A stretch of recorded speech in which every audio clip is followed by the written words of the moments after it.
Bon, maintenant, nous allons travailler les outils, ou bien les indices si vous voulez, du plaidoyer et du réquisitoire.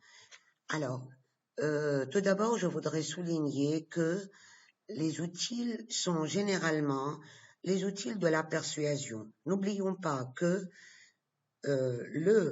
l'avocat de la défense et l'avocat de l'accusation, tous les deux vont essayer de persuader des destinataires, parce que la décision revient à ces destinataires.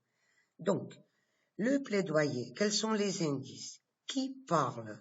Il y a le nous et le je, et qui marque la forte implication de l'émetteur. Alors, qu'est-ce que vous allez remarquer? Vous allez me dire, madame, mais nous avons les deux. D'accord. Mais là, nous avons une forte implication de l'émetteur. Il y a beaucoup de jeux, il y a beaucoup de nous dans le plaidoyer.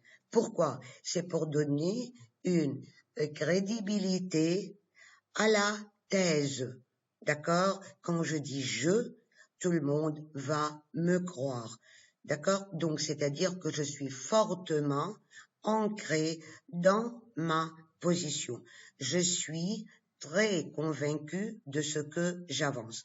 Dans le réquisitoire, nous avons un nous et un je, c'est vrai, mais c'est une implication de l'émetteur. Elle n'est pas forte. Donc, c'est une question de nuance dans les deux formes argumentatives. À qui? Implication de l'auditoire à convaincre dans le plaidoyer. Ici, dans le réquisitoire, nous avons une forte implication de l'auditoire à convaincre. Si, donc, dans l'exemple que nous venons de voir antérieurement, nous avons vu Victor Hugo qui dit « Mesdames et messieurs ». Et quand on va travailler les textes ultérieurement, vous allez voir quelle est la différence entre une implication de l'auditoire et une forte implication de l'auditoire. Donc, nous avons une situation de communication. Du qui, de quoi?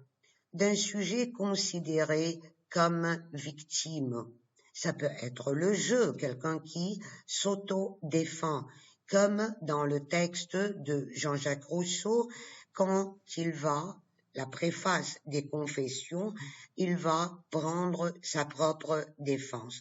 Ou un texte de Zola que nous allons prendre ultérieurement. Donc, d'un sujet considéré comme victime, on va prendre sa défense.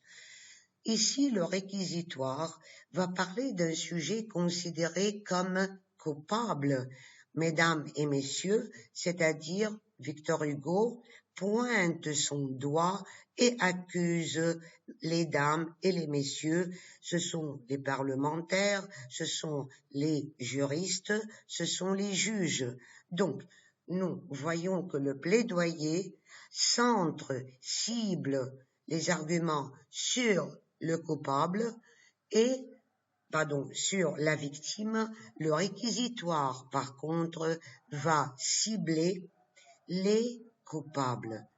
Bon, nous avons un vocabulaire mélioratif dans le plaidoyer. C'est logique. Mon accusé, ou bien ce client qui m'a demandé de le défendre, est le meilleur des hommes, il est quelqu'un d'éduqué, c'est une personne qui est tendre, qui n'a jamais failli à ses devoirs, tout le monde peut l'attester, etc. Donc il va employer un amélioratif. Par contre, le réquisitoire, comme nous allons accuser quelqu'un, d'accord, ici je prends la défense, là je vais accuser. Mettez-vous dans la peau de quelqu'un qui veut accuser quelqu'un, donc vous allez employer vous-même également les termes péjoratifs, pas simplement les dépréciatifs ou les valorisants. Plus nous avons une nuance. N'oubliez pas que nous allons persuader, il y a quelqu'un qui peut-être va être condamné soit à perpétuité, soit il va être condamné à mort. Donc, on va employer des mélioratifs là, des péjoratifs pour désigner les accusés. Et dans les deux, bien sûr, nous avons les modalisateurs, surtout les verbes j'atteste, je juge, je crois, j'affirme, j'admets. D'accord? Bon. Nous avons ici la tonalité pathétique. Quand je vais prendre la défense de quelqu'un, je vais susciter la pitié, oui ou non. Donc, on va employer la tonalité pathétique. Et lyrique quand je vais prendre ma propre défense. Là, nous avons la tonalité polémique. Pour l'instant, je ne vais pas l'expliquer parce que il y a un cours à part pour la tonalité polémique et les outils de la stratégie polémique.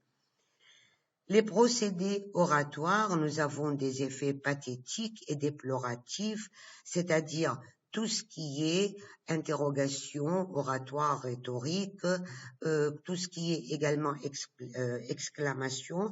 Vous avez déjà travaillé ceci et des longues phrases rythmées. La stratégie, donc le but, c'est appel à la pitié. Là, les interrogations oratoires, nous avons des injonctions, les phrases impératives, si vous voulez, exclamations exprimant la colère, l'indignation, et nous avons de longues phrases rythmées. Le réquisitoire va recourir à l'ironie, il va se moquer, il va mettre en dérision les lois, d'accord, comme les lois de la condamnation à mort. C'est ce que nous allons travailler. Et un appel à la raison. Soyez sages. Soyez, par exemple, pensez. Est-ce que vraiment cette personne mérite d'être inculpée? Une personne condamnée à mort. D'accord? Bon, alors, la raison nous dit que on peut peut-être l'emprisonner, on peut la priver de beaucoup de choses, si vous voulez, mais de la liberté à perpétuité, c'est-à-dire pour toujours, elle ne sortira jamais de la prison, mais il ne faut jamais exécuter à mort. D'accord? Bon, on va passer dans les vidéos après et les textes aux textes que nous allons hâtivement travailler et qui vont vous aider à détecter, à identifier si le texte est un plaidoyer ou bien c'est un réquisitoire et quels sont les outils auxquels ont recouru les auteurs, que ce soit dans un plaidoyer et que ce soit dans le réquisitoire.